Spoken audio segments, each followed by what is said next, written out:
Pakai apa Mbak Dea? Pakai ice breaking. Oke, kita ice breaking dulu ya.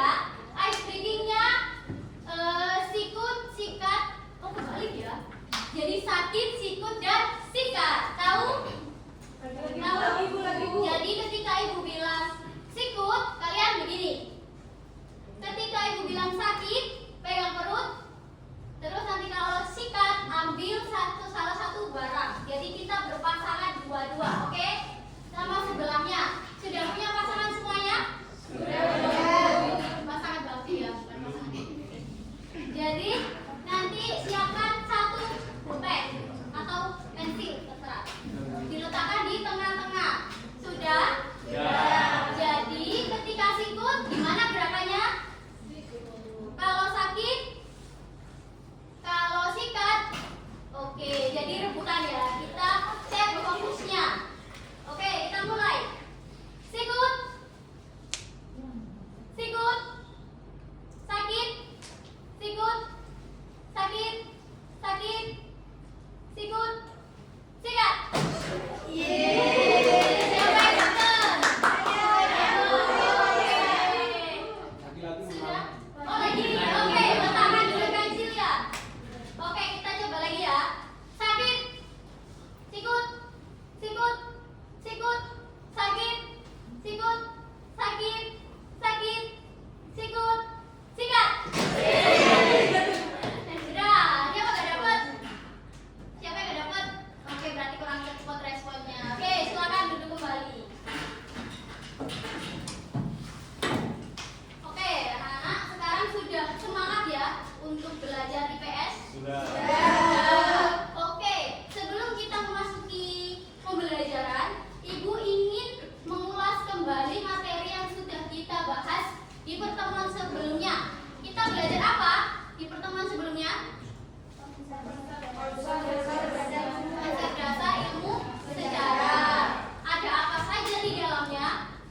Manusia. Manusia. Ruang. Ruang, apa lagi? Waktu. Waktu. Kalau manusia dalam konsep dasar ilmu sejarah sebagai apa? Pelaku. Subjek, pelaku atau subjek utama. Kalau ruang, Tempat terjadinya. tempat terjadinya. Kalau waktu, Tahun peristiwa. Masa lampau, masa kini, dan masa depan. ya tahun juga boleh. Waktu yang mana dibedakan menjadi 3 macam, yaitu masa lalu, masa kini, dan masa depan. Kalau kalian biasanya terjebak di masa apa? Masa lalu. Sedih banget ya, jangan gagal move on ya. Hidup benar-benar harus berjalan. Oke, cukup baik ya. Kalian masih ingat materi yang sudah kita bahas di pertemuan sebelumnya. Nah, di materi tersebut itu berhubungan dengan materi yang akan kita bahas hari ini, yaitu terkait sejarah lokal atau penini dan keterhubungan. Nah, yang tadi waktu ada 3 macam waktu: masa lalu, Masa kini dan masa depan. nah, itu yang akan berhubungan dengan materi kali ini. Namun sebelum itu, Ibu mau tanya dulu ya. Kalian sadar gak sih kalau di setiap kota di Indonesia itu punya julukannya masing-masing? Sadar gak? Ya. Misalnya kota Surabaya dikenal sebagai kota apa? Kota Tua.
silakan dibaca. Sejarah lokal itu apa?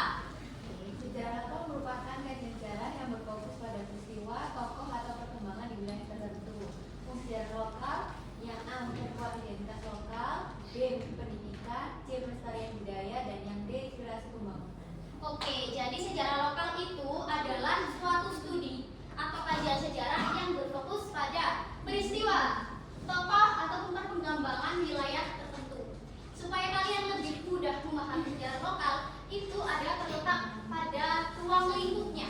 Sejarah lokal itu ruang lingkupnya lebih sempit atau bisa dikatakan ruang lingkupnya itu mikro. Kalau kita bandingkan dengan sejarah nasional yang mana itu bahas tentang misalkan proklamasi kemerdekaan, kemudian ada penjajahan dan lain sebagainya, itu kan lingkupnya lebih luas ya.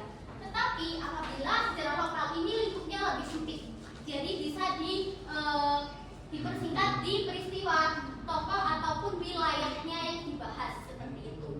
Nah fungsinya ini kalian bisa baca ya, ada untuk pendidikan, ada perkuat identitas budaya atau identitas masyarakat lokal, pelestarian budaya, dan juga untuk inspirasi pembangunan di masa yang akan datang. Oke.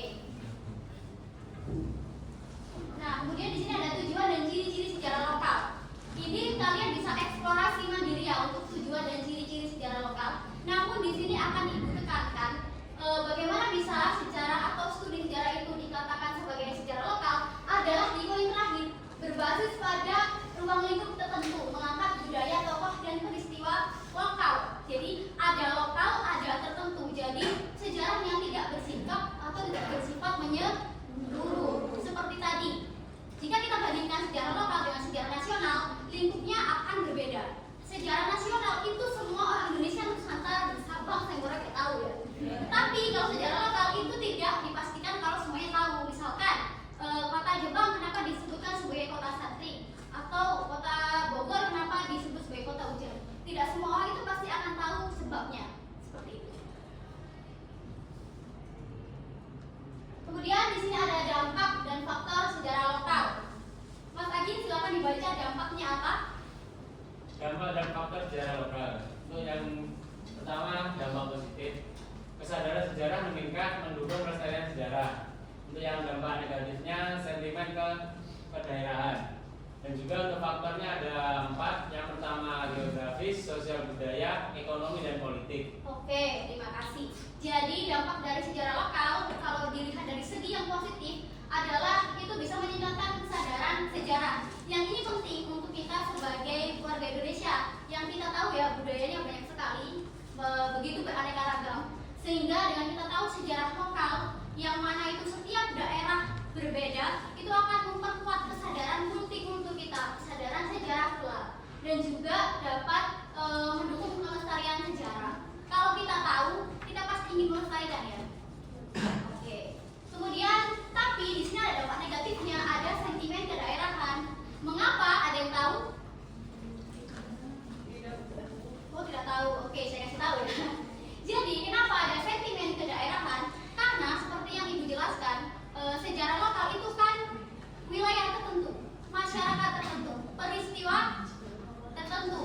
Jadi yang setiap daerah berbeda-beda. Ketika salah seorang masyarakat itu mengetahui sejarahnya wilayah sendiri, terkadang mereka terlalu merasa bangga dan menganggap daerah lain itu lebih rendah atau lebih buruk, sehingga itu akan menimbulkan sentimen kedaerahan seperti itu. Sehingga kita sebagai warga Indonesia perlu memiliki pemahaman yang mendalam terkait sejarah lokal ini seperti itu. Dan faktornya, sejarah lokal bisa kita lihat berdasarkan beberapa aspek seperti geografis, sosial budaya, ekonomi, dan politik. Oke, tadi kan kita sudah bahas tentang sejarah lokal. Selanjutnya kita akan mempelajari terkait toponimi. Kalian familiar tidak dengan kata toponimi? Tidak. Sama, saya juga. Tapi ketika belajar kita pasti akan familiar dengan kata-kata sulit di dalam sebuah mata pelajaran. Nah, toponimi itu apa? Mas Faza, silakan dibaca. Toponimi adalah studi tentang asal-usul, makna, dan perubahan nama suatu tempat. Dalam konteks kota Surabaya, toponimi menjadi pintu masuk untuk memahami sejarah, budaya serta dinamika sosial yang terjadi di wilayah tersebut. Oke, terima kasih.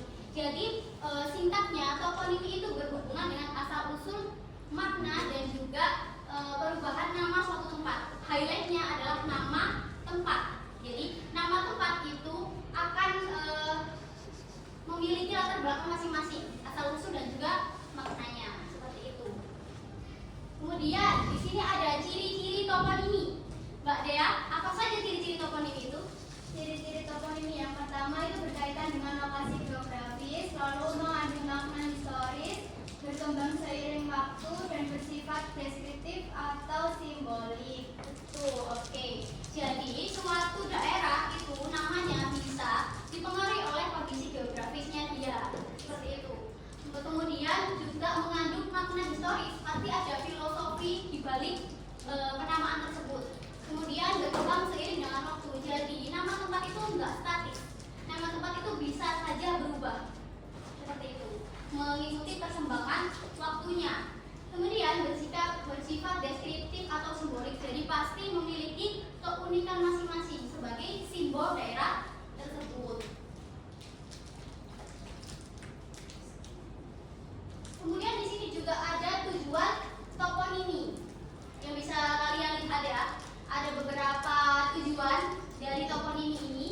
Yang pertama ada identifikasi geografis, karena tadi nama suatu tempat itu bisa dipengaruhi oleh kondisi geografisnya. Kemudian sebagai pelestarian sejarah dan budaya. Lalu Mbak Herlina apa lagi? Pengkajian Iya, lalu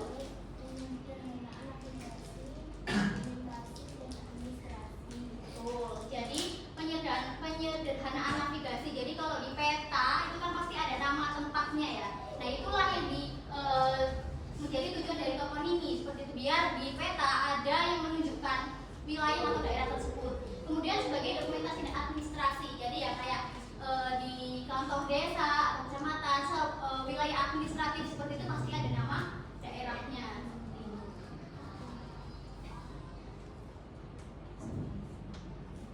Oke, di sini ada beberapa contoh ya dari toponimi itu sendiri. Salah satunya berdasarkan ekonomi atau aktivitas. Ada apa Mbak Diva? Contoh toponimi berdasarkan ekonomi. Contohnya yaitu adanya Tanjung Priok dan Kampung Nelayan.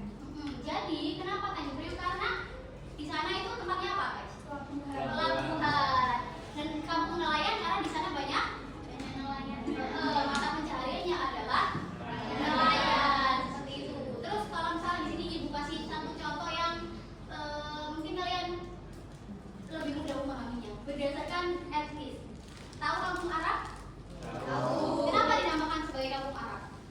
Karena penduduknya banyak suku Arabnya atau orang Arab. Betul. Jadi etnis mayoritas yang menduduki wilayah tersebut adalah etnis Arab. Seperti itu. Itu adalah implementasi dari toponimi yang bisa kita pahami.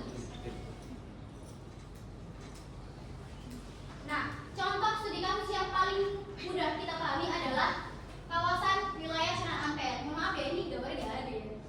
Mohon maaf, bisa tahu ya tapi? Tahu. Ada yang pernah ke Sunan Ampel, kawasan Sunan Ampel? Sudah. Pernah enggak? Serius? Wow, saya belum sih. Ada apa saja di sana Mbak Amel?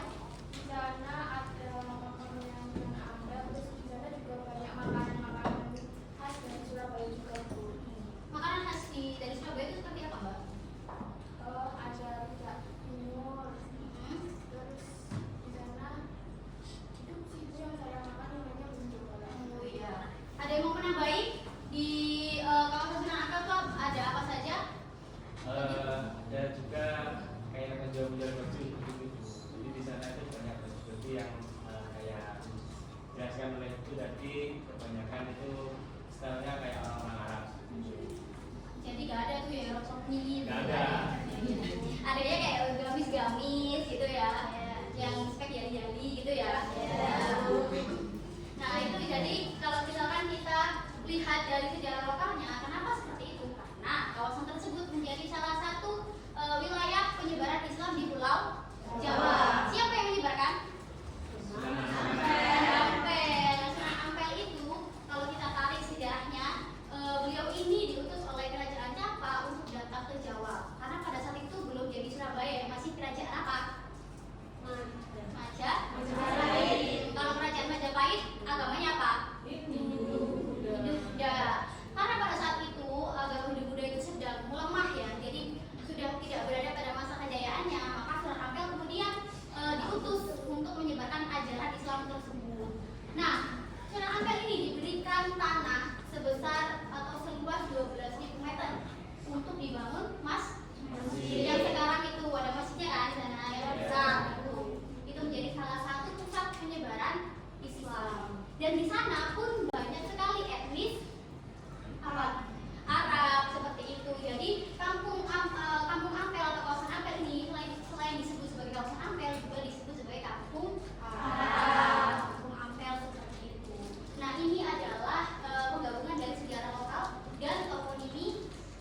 bangga kita terhadap budaya kita sendiri, kemudian juga untuk melestarikan budaya tersebut atau sejarah lokal tersebut. Bisa dipahami? Bisa Ibu. Oke, ada lagi? Saya tanya lagi. Oh ya, silakan Mbak Mel.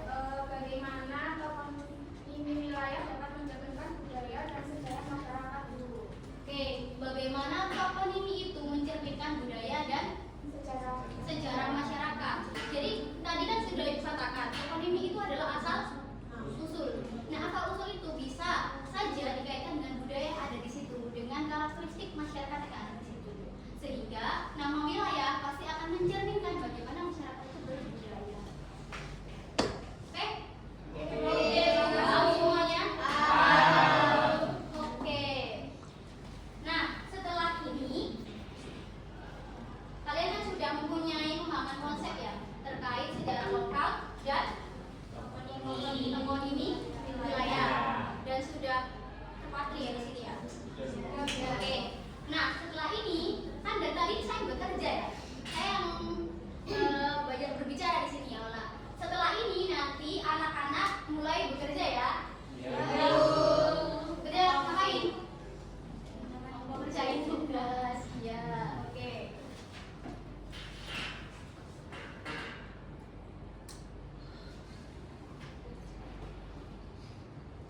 Oke, sebentar ya anak.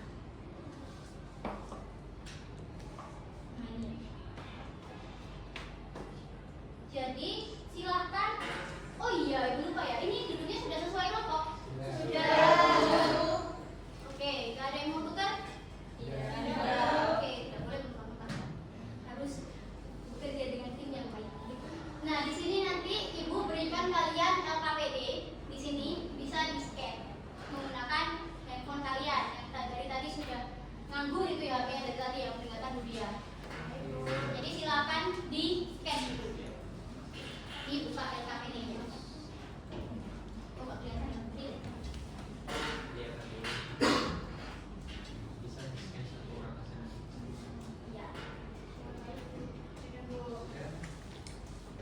Ya. Sudah dibuka semuanya? Oke, di situ ada berapa pertanyaan anak-anak? Ada? Ada 5 pertanyaan. Nah, di situ kalian kan sudah paham ya terkait sejarah lokal dan toponimi wilayah itu yang seperti apa. Jadi silakan dikerjakan LKPD-nya. Di situ kalian harus menampilkan contoh sejarah lokal dan toponimi wilayah yang ada di wilayah kalian. Jadi setiap kelompok tidak boleh sama ya. Oke, harus berbeda. Oke, silakan dikerjakan. 15 menit ya. Oh iya, kalau di LKPD-nya itu kan ada keterangan ya untuk membuat suatu karya. Jadi kalian bisa memilih mau membuat apa di situ Mbak? Saya lupa ya di LKPD-nya ada apa. Qcard, podcast dan vlog ya atau video gitu. Silakan dikerjakan mulai dari sekarang.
Oh iya Nana, tadi Bu Lupa menanyakan ya. Ini hadir semuanya kan ya? Hadir semua. Maaf ya, ini tugas guru tuh agak ini ya, jadi ada terlupakan gitu ya. Alhamdulillah kalau hadir semuanya ya. Gak ada kendala ya? Gak ada.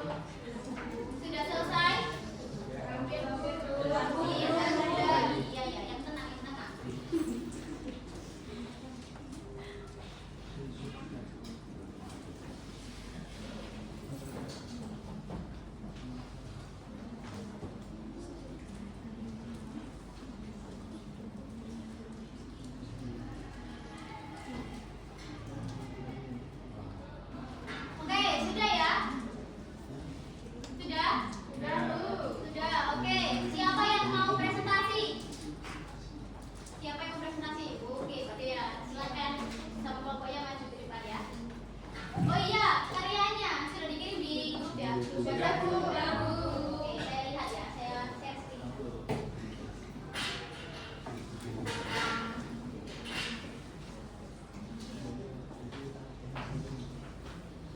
Ini ya.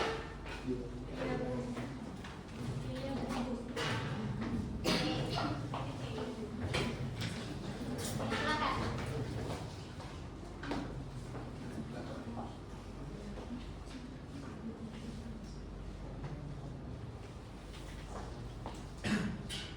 Baik, terima kasih. Di sini saya akan mempresentasikan terkait dengan sejarah lokal dan ekonomi wilayah di Kota Surabaya.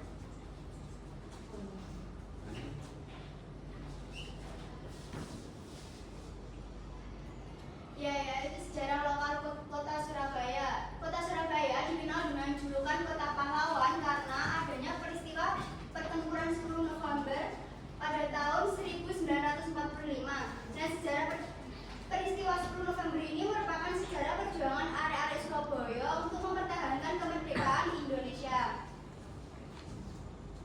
Nah, peran Kota Pahlawan sebagai ikon Kota Surabaya yang pertama yaitu sebagai identitas nasional, yaitu perjuangan 10 November menjunjung nilai kepahlawanan dan nasionalisme. Yang kedua sebagai wisata sejarah. Dari adanya hal tersebut banyak wisatawan yang mengunjungi berbagai situs bersejarah. Salah satunya yaitu Monumen Tugu Pahlawan. Lalu adanya penunjang perekonomian yaitu memberikan kontribusi signifikan terhadap perekonomian di Surabaya. Baik, selanjutnya yaitu kenapa Surabaya itu dikenal sebagai kota pahlawan. Yang pertama yaitu adanya perjuangan, yang kedua adanya keberanian, yang ketiga adanya tekad. Semua ini bisa dicontohkan pada kegiatan atau peristiwa, salah satunya pertempuran Raden Wijaya dan pasukan Mongol ditetapkan sebagai hari berdirinya kota Surabaya.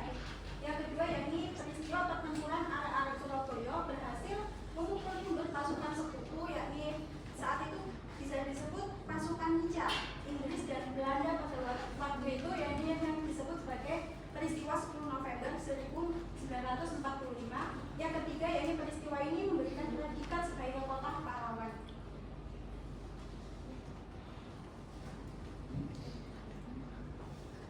Selanjutnya, melestarikan agar Kota Pahlawan Surabaya dapat dikenal oleh generasi mendatang. Yang pertama ada mengikuti upacara peringatan Hari Pahlawan.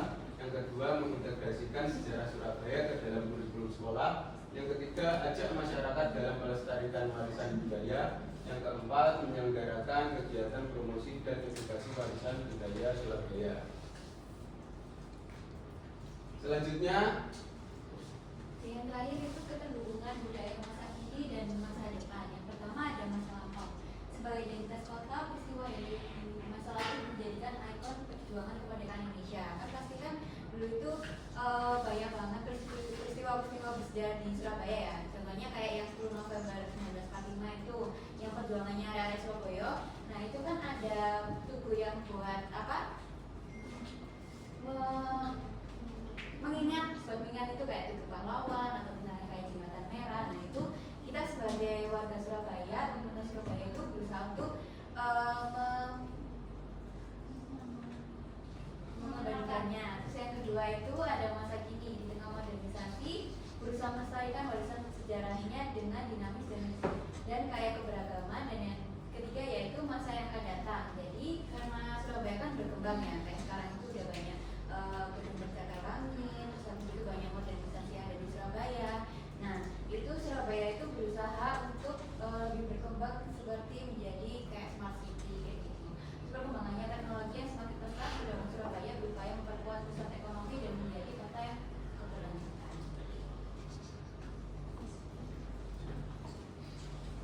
sekian presentasi dari kelompok kami.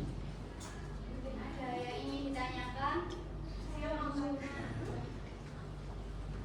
Ya, silakan Mbak Jala. Kira-kira apa penting dari pertempuran 10 November bagi Surabaya dan negara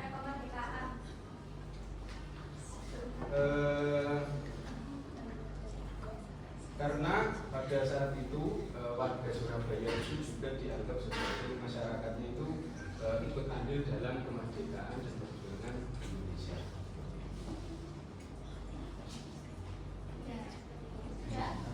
Ya, ya, mungkin satu pertanyaan saja ya karena Satu ya. iya, mohon maaf ya Mas Feril ya. Jadi kurang cukup tadi saya baca. Oke, silakan ditutup dulu. Sekian dari kelompok kami. Akhiran, Assalamualaikum warahmatullahi wabarakatuh. Waalaikumsalam warahmatullahi wabarakatuh.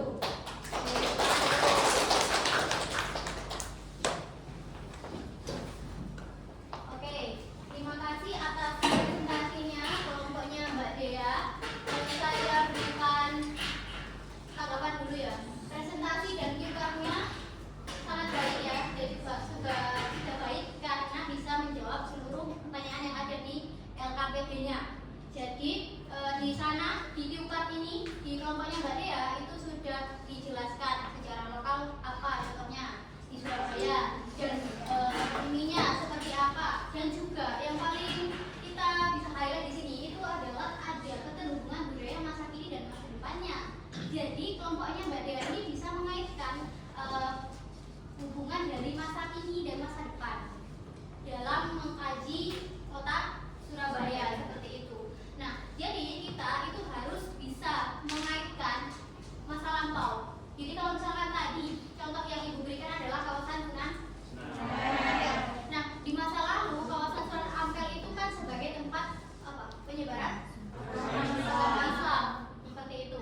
Dan kita sebagai warga Surabaya harus mengetahui hal itu karena Surabaya termasuk sebagai salah satu pusat penyebaran agama atau ajaran Islam seperti itu. Dan sekarang ketika kita hidup di masa kini, kita harus bisa melestarikan hal itu. Kita harus tahu, kita harus paham. Karena masa sebagai warga Surabaya nggak ngerti sejarah Surabaya, ya kan? Padahal itu kan sebagai salah satu kebanggaan kita terhadap kota Surabaya. Nah, ini yang akan mendorong kita untuk memproyeksikan atau membuat suatu perencanaan di masa yang akan datang. Yang mana supaya ketika sekarang kan perkembangan teknologi, perkembangan zaman sudah pesat sekali kan, itu akan membuat budaya kita itu akan semakin tergerus. Jadi ketika kita masih berada di masa kini, kita harus memproyeksikan gimana cara biar budaya atau sejarah lokal yang ada di kota Surabaya ini tidak tergerus oleh perkembangan zaman seperti itu. Oke, dari pertanyaannya tadi juga sudah sangat baik dan kelompok juga bisa menjawab dengan baik. Oke, tepuk tangan untuk kita semuanya. Oke, karena waktunya tidak mencukupi, jadi untuk dua kelompok bisa di pertemuan selanjutnya ya. Oke, Bu. Oke, sekarang kita simpulkan dulu. Ada yang bisa menyimpulkan pembelajaran kita hari ini? Oke, Mbak Dela silakan. Menurut saya, sejarah lokal dan toponomi wilayah itu sangat penting untuk menjaga suatu identitas budaya dan juga warisan suatu daerah, di mana sejarah lokal dapat membantu memahami peristiwa maupun perkembangan masyarakat tersebut. Sedangkan kalau toponimi juga dapat mencerminkan nilai-nilai budaya dan juga tradisi yang ada di daerah setempat. Oke, tepuk tangan dulu. Oke, itu adalah pemahaman yang kita dapatkan ya. Highlightnya adalah kita sebagai warga atau masyarakat Indonesia harus tahu sejarah lokal yang ada di Nusantara ini, dan kita harus bisa memiliki kesadaran untuk terus melestarikan seperti itu. Nah, sekarang Ibu mau tahu dulu perasaan kalian hari ini ketika belajar gimana? Happy. Jadi biar Ibu tahu ya, kalau kalian senang dalam pembelajaran kali ini kayak begini ya. Kalau misalkan kalian sedih kayak begini. Kalau biasa aja gitu. Oke? Oke anak-anak, bagaimana perasaan kalian belajar hari ini? Happy. Terima kasih untuk sekali. Oke. Alhamdulillah kita hari ini sudah belajar sejarah lokal, toponimi wilayah dan juga keterhubungan masa lalu, masa kini dan masa depan. Nah, untuk dua kelompok nanti di pertemuan selanjutnya kita presentasi ya. Kemudian untuk biar lebih siap nanti belajar materi yang selanjutnya seperti itu. Oke, kita tutup pembelajaran kali ini. Berdoa dulu Mas Beril. Baik, kita akhiri pembelajaran ini dengan sama-sama